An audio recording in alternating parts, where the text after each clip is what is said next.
বাংলাদেশের সমস্ত পীর মাশায়েখ মামুনুল হক সহ খতমে নবুয়তের কান্ডারি পীর সাহেব মধুপুর মুন্সিগঞ্জের রাজপথের লড়াকু সৈনিক আল্লাহর কুতুব ডাক দিয়েছে।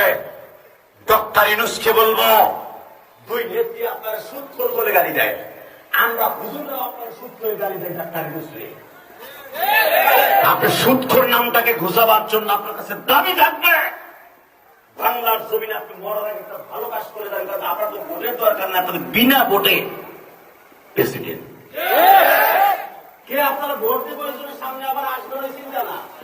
আপনি এমনি দেশের প্রধান, আপনার ভোটের দরকার নাই। যে আমি যদি দেই তো ওই গোষ্ঠীর ভোট কমে যাবে, আপনার তো ভোট লাগবে না। আল্লাহ আপনারা বানিয়েছে, আপনি ক্ষমতা ছাড়ার আগে একটা কাজ করে যান, বাংলাদেশের কাদিয়ানি ফেরকাকে অমুসলমান ঘোষণা করে যান। এই প্রস্তাবে আপনি রাজি আছেন না নাই?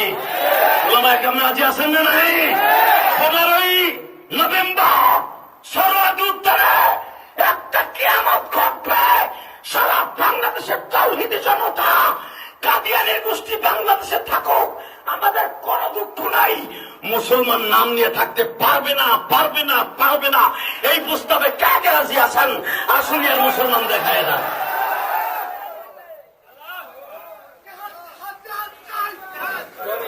লিল্লাহি তাকবীর।